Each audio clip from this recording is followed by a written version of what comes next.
Welcome back to the ultimate Cleveland sports show, and hello to our YouTube chat friends. Hello to YouTube. Mikey McNuggets, Jason Lloyd, Zach Jackson. We have Anthony behind the glass. We have Matt Babb in for Director Steve. It's the biggest upgrade in UCSS history, and we are appreciative that Matt Babb is taking over our third directing role when we need someone to step in and fill the hole that Steve leaves behind when he is off for whatever cruise he's on for one day. Guys, we'll dive into the Cavs. We'll dive into some Browns. We'll talk a little Guardians later in today's show. But we found out in the first hour that your two sons may play each other in baseball this summer. Yeah. For the first time ever. They have never actually played head-to-head. Yeah, we don't think they've ever been in the same room. They've never met. Yeah. Oh. We'll have to see if we'll definitely be at the same tournament. We'll just have to see if it aligns game-wise. 7:30 a.m. Sunday. There's nothing more intense. If FanDuel was to put out a line on which team would be favored in that series, would it be the Avon boys or the Akron boys? Well, we've never played a game yet. Yeah, these are all new teams. Oh, so it's impossible to. Yeah. We've got a bunch of Eds and Ignatius kids on this team. So.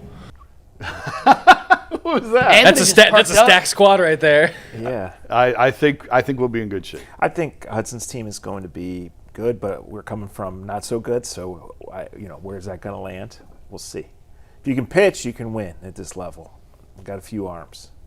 Yeah. I have to save them for that game. I'm going to have a talk with the manager. Do you coach? No. And you are the head coach of this particular I am team. the head coach of this team. Yeah. Oh, we're chirping. We're chirping. I thought my coaching days were over, and I got pulled back in. So there's going to be memes of Kenny Atkinson, Jason Lloyd, Joe Biden. You never know. You gotta take a timeout to walk out to the mound, man. You can't hold those for the next game. Jason's saving all his mound visits for September, but who knows? Speaking of our friend Kenny Atkinson, let's dive in and talk a little Game 2 tonight. 8 o'clock tip-off, ESPN, Game 2, Cavs, Knicks. The Knicks obviously won Game 1, erased a 22-point deficit in the fourth quarter, won by 11 in overtime. We talked about some of the Game 2 adjustments we want to see from the Cavs in the first hour of the show. If you want to go back, it is on our YouTube page. You can go find that discussion. Let's talk about individual players now. Zach, if the Cavs are going to win tonight and even the series up at 1 apiece before it heads back to Cleveland for Game 3, who has to be the MVP of the game tonight in order to make that happen? To me, the clear answer is Donovan Mitchell. And I don't necessarily mean like 45-point game. We'll take it, right? But I think Donovan has to be aggressive. Donovan has to be, setting the table for other guys. So I envision a Cavs win, including a big night from either Wade or Merrill again, maybe both, but I envision Donovan setting them up. Mm-hmm. And I hesitate to pick either of the big guys because I think it has to be Donovan as the catalyst. But I think you need more offense from both big guys, specifically Jared Allen. And I think a lot of times Donovan's going to be able to create that. If the game comes down to the last minute, I hope the ball's in Donovan's hands. It was not in Game 1, and the only thing I can attribute that to is fatigue, because otherwise it should have been in his hands. And that's to take nothing away from Sam, because the shot was halfway down. It was a good look. It was. You don't complain about the look, but if you tell me you got one shot to win a game in Madison Square Garden, who do you want to take it, Donovan Mitchell or Sam Merrill? It's Donovan every time. Now, having said all of that, I'm going to go with Evan Mobley, because I just think he had 15 points and 14 rebounds in Game 1, and I think there's even more in there. He had a huge three-pointer to at least temporarily sort of stem the tide a little bit on the Knicks comeback. I think he can really be a mismatch for them. I took Cat over Evan Mobley for this series as the top player, and Evan totally outplayed Cat in Game 1. So I still think Cat is the better player right now overall. But, man, Evan was really good in Game 1. I think there's another level in there. And when he plays to the level that he's capable of, this looks like a different team. I have a Donovan Mitchell point to come back to. Do not let me forget to circle back to Donovan Mitchell in a second. But in terms of who has to be the Game 2 MVP, Jason, what did I write down right here on my little sticky notepad? The linebacker, no matter what. Mobley. Evan Mobley. I think the MVP has to be Evan Mobley for a specific reason, or a couple of reasons. A, you mentioned the fact that he outplayed Cat. The Knicks had run so much of their offense in the first two series through Cat. We talked about 66 assists through the first 10 games, more than doubling his playoff average prior to that. They had no success running offense through Cat in Game 1, primarily because he was trying to get past Evan Mobley, the reigning defensive, well, not reigning anymore, but 2 years ago, the Defensive Player of the Year in the MVP race in the NBA. What am I talking about? He's a Defensive Player of the Year. You get what I'm saying. Mobley completely took him out of the game from a defensive standpoint. Offensively, we said earlier in the show that I want to see the bigs initiate more offense, right?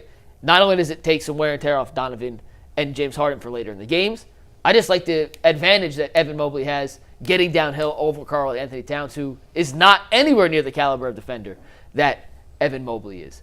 If you can get a little more offensive production from Evan, and he made the big three. He missed an easy, open, foul line extended jumper, and another open three during that collapse late. One of those goes in, the Cavs win. He was getting good looks, and I don't think he was able to finish down low at the same rate he had earlier in this playoffs. So I think offensively, you get a better game from Evan, and defensively, not only to take out Cat, but if they're going to change up the ball screen coverage on Jalen Brunson, do you know who has to man the back line by himself? Evan Mobley. So in terms of the most valuable player, I think Donovan's going to score more points. But the overall value of, if you're changing your defensive principles on Brunson, Mobley's the guy that covers up all the back end. Plus, I want to see more offense run through him tonight. I think if they're going to win, it's going to be because it's a big Evan Mobley game. I don't want to limit it to one, but when Evan makes that three, it's usually the top of the key. It's also been in the corner of late. Like it's just so huge, right? Because he's open. They have to. Guys are sagging off of him, and eventually you can change the coverage. But if the Cavs move the ball well, he gets that open look. You don't want him shooting it every time, right? But like, what makes him unique? The range on defense and the ability to step out and score. There's a lot of guys not even near that big that can't do that. When he can do that, it's such a bonus. What's the Donovan point you didn't want to forget? Oh. You already forgot. No. On that last possession of regulation, and I made this point yesterday, that if Kenny said he wanted to save his timeouts for the last possession so he could set up an offensive play, well, if you do that, then you better use the damn timeout so you can set up the offensive play. Like, I understand the principle of what he's saying, but you can't say you're saving it and then not use it. So on that last possession, Donovan has the ball, and he willingly gives it to James Harden. That wasn't something set up. That wasn't Kenny calling a play. Donovan said, and granted, James did just score the possession before that little turnaround mid-range jump shot on Brunson, but Donovan said, here you go. And against Detroit in Game 3, Kenny said, hey, we talked about whoever Asar is guarding, you go to the corner and get him out of the way. That made sense that they kept going to Harden because Asar was on Donovan. Last night, there was not a specific advantage for either Donovan or James. And based on how they had played in Game 1, Donovan had 29 points, James had 15. James was 1 of 8 from 3, had more turnovers than field goals made. Donovan was the unquestionably better offensive player in Game 1 than James Harden. I don't understand. I wish I could get in his mind and figure out why he just willingly gave the ball to James Harden that possession and went and stood in the corner when there was no distinct advantage. And if Don's going to be deferential at certain points in this game, he has to still move without the ball. He's too talented. He draws too much attention.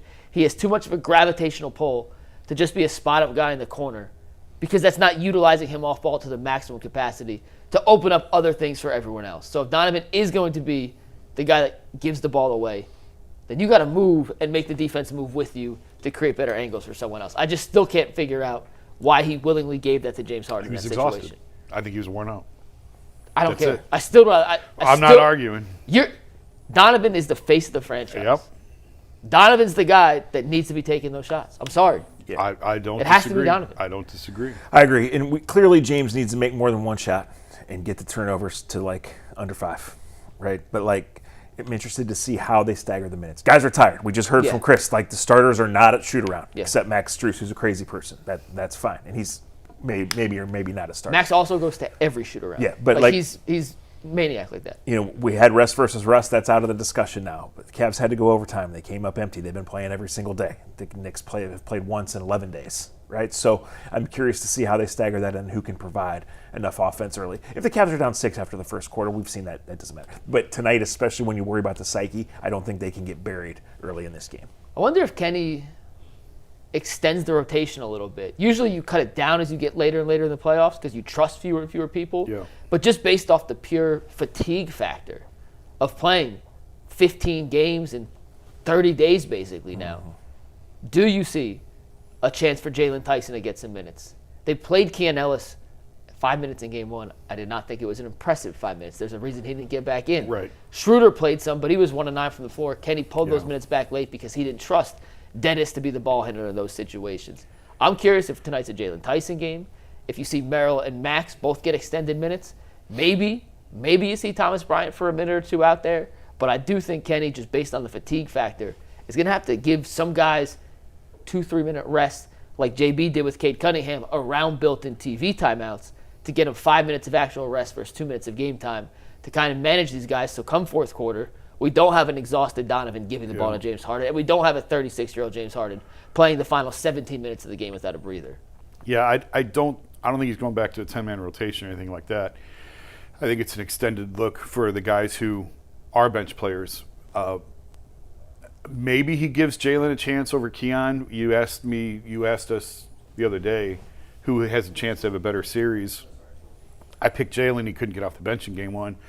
I think that's because of how he acted and reacted in the Detroit series. But if that's all you're going to get out of Keon Ellis, you got to give Jalen a chance. I don't think they're going to go to playing both of them. I think maybe he gives Jalen a look since Keon didn't play well, or maybe he sticks with Keon one more game and then goes to Jalen. But I don't think you're going to go back to a 10-man rotation. But I think that there are more minutes, not many, but a few. There are a few more minutes for the reserves that you do lean on. Trust is such an important word, and it's hard for us to fully decipher it on the outside because circumstances can change it. But the fact that Jalen did not play a minute the other night tells me that his incident in Detroit has caused Kenny to lose all trust in him. So I don't know if we'll see Keon 1 minute, 0 minute, or 11, but I feel pretty confident that we're not going to see any minutes from Jalen Tyson right now. I don't know if I'd say I feel confident in that particular aspect of it because Jalen's such a – I say this not in a negative way. He's an emotional player, right? And we saw what happened in – was it Game 6 in Detroit or Game 5 in Detroit where he got the quick tee. Kenny took him out. We also seen him in Games 2 against Detroit provide a spark via offensive rebounding, via defensive presence that kind of energized the second unit of the Cavaliers and helped them cut into that deficit early, which then the starters closed it out on. I think you put him out there. If I'm Kenny Atkinson, I give him a few minutes. And you can tell pretty quickly with Jalen Tyson. Is it going to be the good Jalen Tyson? Or is it going to be the irrational Jalen Tyson that we may not be able to trust? And I wonder if Kenny feels at MSG with that crowd, with all the external factors going in, do I save that bullet for home where it's a little more comfortable environment for Jalen as opposed to the mecca of basketball, the hardest place maybe to play in the entire NBA? It's a great question. I'm just saying the way I decipher it based on the other night being 0 minutes, that it's probably going to be 0 minutes again.